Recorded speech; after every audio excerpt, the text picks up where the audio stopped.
On three, we're going to welcome on stage my friend James Cook. On three, 1, 2, 3, go! Let's have on stage James Cook!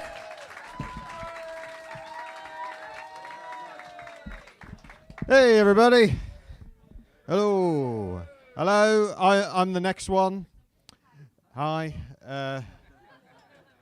My name's James, and that's because my parents had 7 sons and named us all after kings. Yeah, so there's me, James, and my brothers, Edward, William, George, Henry, Charles, and Kong.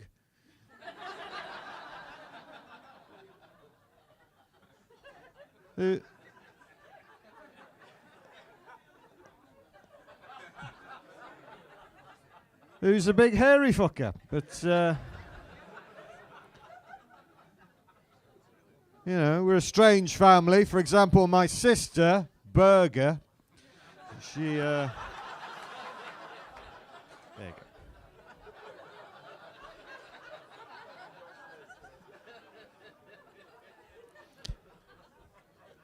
You get the general idea. I've been in comedy for a little while now. In fact, I was working it out. It's been 10 years since I last had to have a proper job.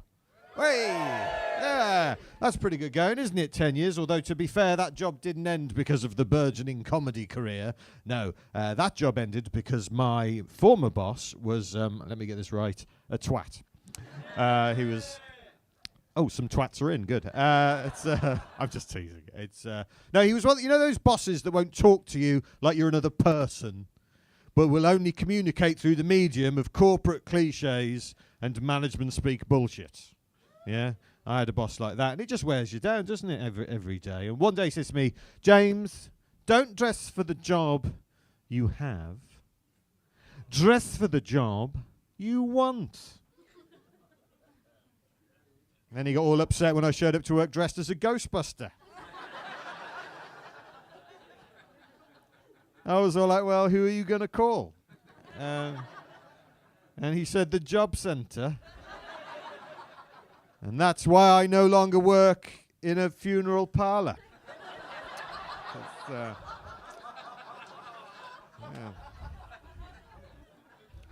Not comforting, apparently. According to the tribunal, but it's all right. I get to travel around, tell them my little jokey jokes, and when I'm not here, I'm at home with my family. I've got a wife and 2 kids, thinking about having a couple more. Yeah, because then I'd have 3 wives. Yeah, that's a good amount of them to have. Been with my wife for 23 years, so we're nearly finished. You'd think. And the reason that my wife is upset with me today is... what was it? Oh, yeah. Oh, it's because I forgot to take the lamb out of the freezer. And now it's dead. It's...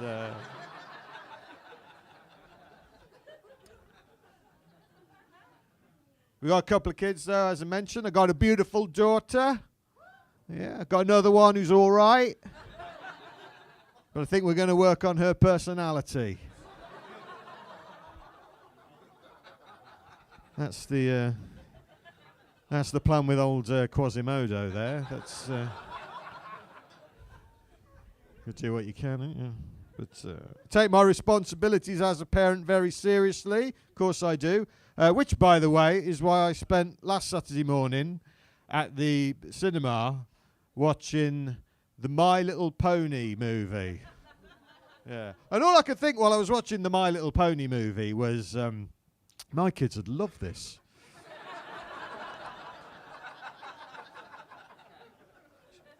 Should have brought them with us.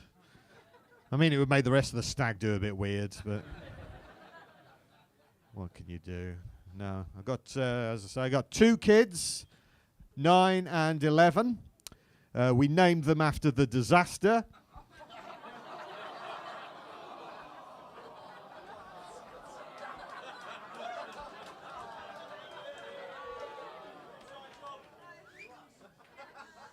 Because they're twins. What?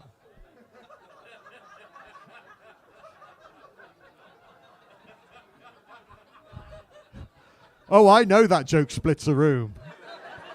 I'm fucking doing it anyway. It was like the one bloke tried to get applause going and you really weren't fucking going for that, were you? He was like, yeah! Oh, shit. No, fucking good for you trying to clap that joke. It's very rare that I get to perform for a member of Al-Qaeda, but...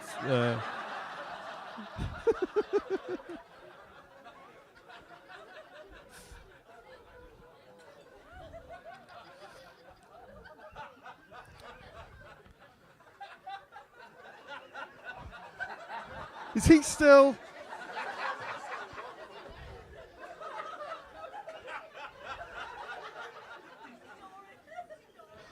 It's all right. He's still laughing at fucking Burger King. That's...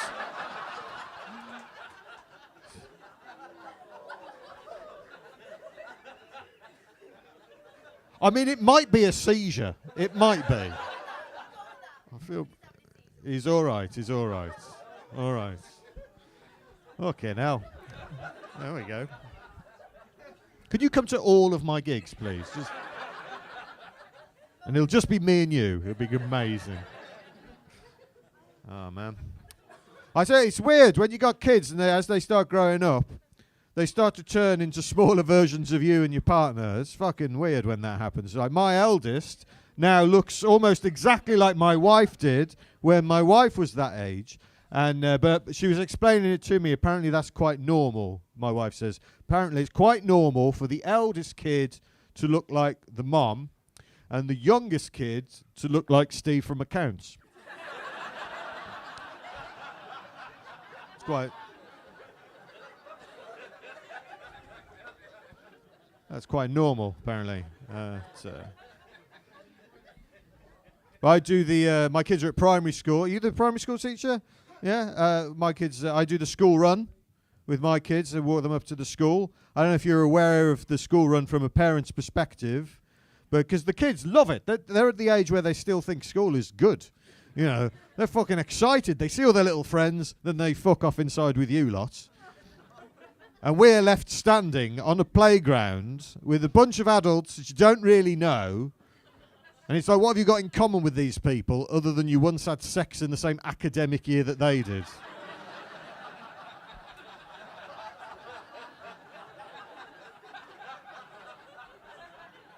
I mean, it's not a basis for a friendship, is it?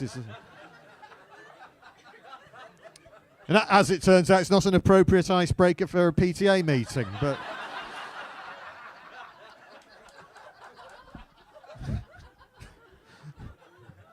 But you live and learn, don't you? And obviously school's a bit different, isn't it? It's a bit different at the moment because of what happened. Like the school trips and the after school clubs, a lot of them have had to be cut back. The other thing they've stopped doing with the young kids is the class teddy bear. They've knocked that on the head at our school. Do you guys know about the class teddy bear? Yeah? Have you got kids? Yeah, you better have, otherwise it's fucking weird. If you don't know, it's not rocket science, guys. It's a teddy bear that sits in the class. But what they used to do is that they'd send the bear home, don't they, every weekend with a different kid from the class, because that's the best way to spread the germs, isn't it? Fuck's sake. And I remember the bear in my when my eldest was in the infants, the bear was called Bo Bear. So we knew one of the weeks we were getting Bo Bear, and that's fine, you know, because it's a fucking cuddly toy in your house. That's not a problem. But he's not on his own, is he? No. Bo Bear is accompanied by Bo Bear's diary, which you're supposed to fill in with fucking photos of all the activities you get up to the weekend that the bear's at your house, knowing full well for the rest of the year the other parents in the class are going to be reading it and judging you. So as you can imagine, Bo Bear's diary quickly turned into a middle-class pissing competition. Seriously, that bear went to so many museums and art galleries. He was the most cultured bear in the world by the end of it. And if you've ever seen one of these diaries, you all know that the parents write exactly the same thing. They all start their entries exactly the same. They all put, well, this was just a normal weekend at our house. Oh, really? Was it really? Because we had Beau Bear in, about November, so, early in the school year, and Beau Bear had already been to Prague. Yeah. And we're reading that and going, how are we supposed to compete with this? And then, of course, you realise that you shouldn't be competing. This fucking competitive parenting shit, that has to fucking stop. All right? We're all in this together. We shouldn't be competing over something as important as raising your kids. In fact, we don't need to play by your rules at all.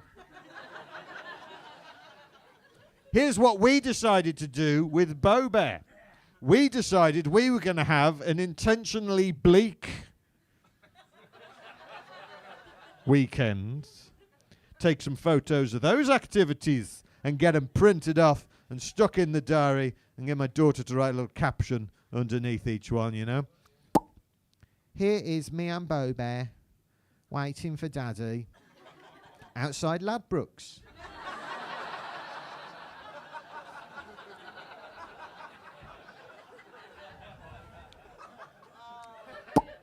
Here is Mummy trying to get Beau Bear back from cash converters.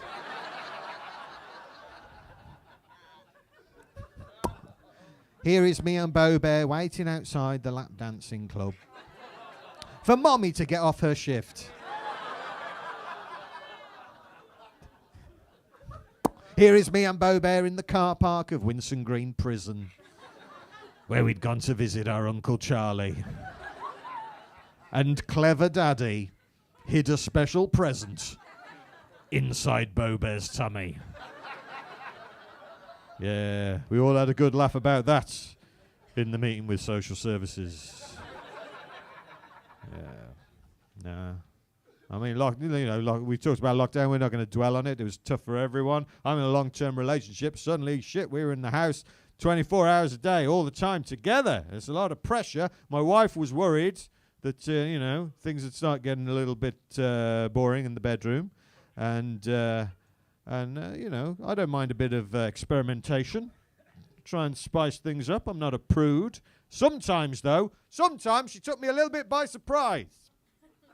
Sometimes. Like one night I got into bed, and as soon as my head hit the pillow, my wife looked me in the eye and she said, "Just do me." Like that, with no warning or anything. Just do me. And I'll be honest with you, I've never been great at impressions.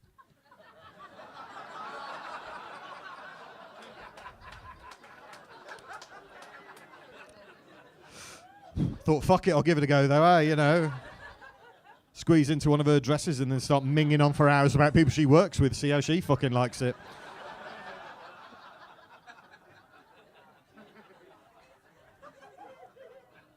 So the upshot of all of that is, my wife and I, like a lot of couples in long-term relationships, we now have date night.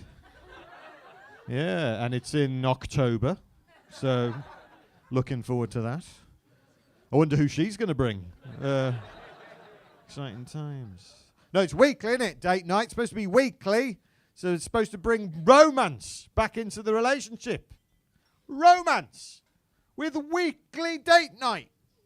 Weekly, mandatory, fucking diarised, begrudging Tuesday night lovemaking. Oh, how very romantic. And it's completely changed my attitude towards intimacy with my wife. I'll be honest with you guys, I can't really get in the mood anymore unless I get that Google Calendar alert go off in my pocket first. That little weekly reminder to wash it.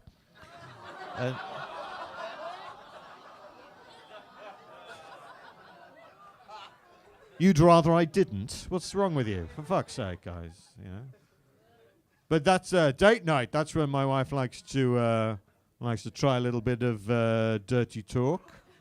Nothing bad, just a bit of cheeky, flirty, dirty talk. I think that's all right, isn't it? She's all like, "Have I been a bad girl?" And I'm like, "Oh, for fuck's sake, I've got to join in with this shit, haven't I?" Why won't she let me sleep? Why has she turned our bedroom into a fucking drama workshop? What? Why? But I know I'm not allowed to say that again. So I've learnt my lines. I know exactly what I'm supposed to say. When she says, "Have I been a bad girl?" I say, "Yep."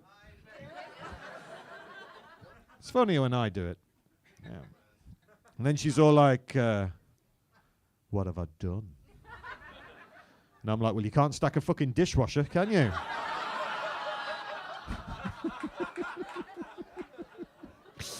Which apparently ruined the mood. And she wouldn't let me finish the rest of the list. Well, guys, I'm going to tell you this before I go, because if I said it afterwards, you wouldn't hear it. And fuck it, if they carry on talking, you won't fucking hear it anyway. Shut the fuck up. I'm nearly done. I grew up in the 80s and 90s. Give me a cheer if you grew up in the 80s and 90s. Yeah. See, me and my brothers, we couldn't afford computer games when we were growing up, so we used to play things like, Mousetrap and fucking Guess Who, Jenga, Kaplunk, all that shit. Yeah. So I was thinking about that during lockdown when I couldn't do any comedy gigs, and I wrote a book. Yeah, it's genuinely true. I wrote a book. It's called 101 Board Games to Play Before You Die. It's the real book. It came out last year. It's just a load of silly jokes about board games. It's nerdy as fuck, I'll give you that. And what was that, Tomo? Yes, I do have some with me. Thank you for asking. Yeah. $7.99 on Amazon these are. But if you get them from me, they're a $5. Hey! I'll even fucking sign it for you. I'm going to be at the back. Come and say hello. And look, guys, if you haven't got a $5 on you, I've got a card reader. So there's no excuse. Enjoy the rest of your show, guys. I've been James Cook. Thank you very much. James Cook, ladies and gentlemen.